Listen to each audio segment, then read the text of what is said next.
कराची में शारा फैसल पर कैंट स्टेशन के मोड़ पर वाक़ काशिफ सेंटर में आग लग गई है। स्नारकल के ज़रिए से फंसे हुए लोगों को इमारत से निकाला जा रहा है। आपको इस वक्त खबर दे रहे हैं, कराची में शारा फैसल पर कैंट स्टेशन के मोड़ पर वाक़ काशिफ सेंटर में आग लग गई है। दूसरी जानिब आपको बताएं कि वाटर बोट ने एमरजेंसी भी लगा दी है। बिल्कुल, इस हवाले से हमारे साथ हमारे नुमाइंदगान मौजूद हैं, जमजम सईद और दूसरी जानिब असगर अजीम ने हमें ज्वाइन किया है। सबसे पहले जमजम सईद से जानेंगे।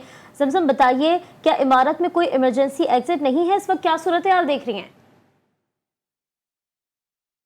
जी बिल्कुल, आज सुबह 11 बजे के करीब काशिफ सेंटर में जो है वो आग लगी थी। यहाँ पर 11 बजे रेस्क्यू 1112 का अमला जो है वो पहुँच गया था। इस वक्त भी अगर आप मेरे अकब में मनाजिर देखें तो काशिफ सेंटर का ये 3rd फ्लोर है। अभी भी एक मरतबा फिर से जो है आग भड़क उठी है। आग को मुकम्मल तौर पर बुझा दिया गया था, लेकिन धुआं चूँकि बहुत ज़्यादा भर गया था, जिस वजह से जो है रेस्क्यू ऑपरेशन में मुश्किलात का सामना करना पड़ रहा था। 70 के करीब फायर फाइटर्स इस वक्त जो है वो इस रेस्क्यू ऑपरेशन में हिस्सा ले रहे हैं। इसके साथ ही रेंजर्स और नेवी के जवान इस वक्त मौके पर मौजूद है। तकरीबन 50 से ज़ायद लोगों को अब तक जो है वो रेस्क्यू कर दिया गया है। चूँकि फायर एग्जिट कोई भी नहीं है इस इमारत में, और ये अक्सर ऐसा ही होता है जब भी आग लगती है, फायर एग्जिट जो है बहुत कम इमारतों में यहाँ पर है, जिसकी वजह से मुश्किलात होती है। और अब भी जो है वो स्नॉर्कल एक यहाँ पर मौजूद है मौके पर। स्नॉर्कल के जरिए जो है वो बेहफाजत तरीके से निकालने की कोशिश की जा रही है। तफसीलात के मुताबिक अभी भी जो है तकरीबन 15 से 20 लोग जो हैं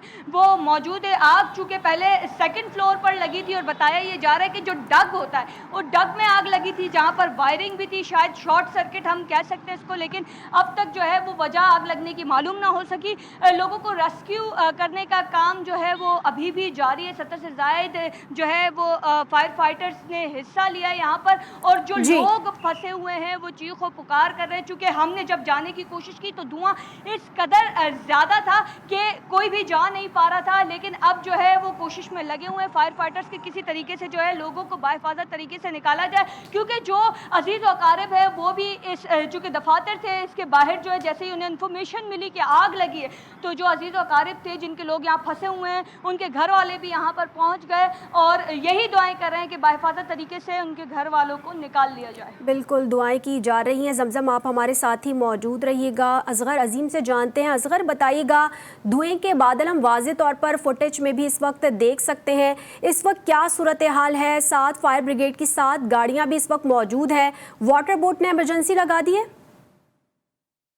ने मुतल्लिका हाइड्रेंट इमरजेंसी का निफाज किया है और ये हिदायत दी है कि जब तक आग पे मुकम्मल काबू ना पाया जा सके पानी की सप्लाई मुसलसल जारी रहनी चाहिए। दूसरी जानिब 7 से ज्यादा गाड़ियां फायर फाइटर्स की लगी हैं, 2 स्नॉर्कल लगे हैं। आग 8वें से 9वें मंजिल तक पहुंच गई है। जो 8वें मंजिल पे पहुंचने वाले फायर फाइटर ऑफिसर हुमायूं से हमारी बात हुई तो उनका कहना था कि अब तक कोई एक्सपायरी नहीं हुई है। हम कोशिश कर रहे हैं कि जल्द से जल्द लोगों को रेस्क्यू किया जा सके। लेकिन सबसे ज्यादा अलमिया और हैरतअंगेज बात यह है कि कुछ अर्से पहले मेयर कराची ने इन्हीं बिल्डिंगों का सर्वे कराया था और एग्जिट इमरजेंसी एग्जिट और फायर फाइटिंग सिस्टम के लिफाज के हवाले से एक सर्वे कराया गया था, जिसमें ये बात सामने आई थी कि अगर जिन बिल्डिंगों में सर्वे नहीं है या एग्जिट नहीं है, इमरजेंसी के लिए फायर फाइटर सिस्टम नहीं है, वहाँ फौरी तौर पर ये कार्रवाई की जाएगी और वहाँ पर ये सिस्टम लगाया जाएगा। लेकिन हैरत है कि मेयर कराची के सर्वे के बाद अब तक इस पर फर्दर कोई कार्रवाई नहीं हुई और बिल्डिंगें वैसे की वैसे ही मौजूद है। इसी तरीके से आग लग रही है और कीमती जाने और कीमती माल और जाने जो है अनमोल जाने वो जो है जाया होने का अंदेशा अब तक मौजूद है। जी बिल्कुल, असगर और जमजम सईद हमारे साथ मौजूद थे। आप दोनों का शुक्रिया। हम देखते हैं कि माजी में इस तरह के वाक़यात पेश आते हैं और अब से गुज़िश्ता दिनों के हवाले से बात की जाए तो अर्शी शॉपिंग मॉल में भी इस तरह का वाक़या पेश आया था, लेकिन कोई पूछने वाला नहीं है। रिपोर्ट्स के हवाले से भी बात की जाती है कि रिपोर्ट्स पेश की जाएंगी, लेकिन सूरत हाल इससे अबतर नज़र आ रही है।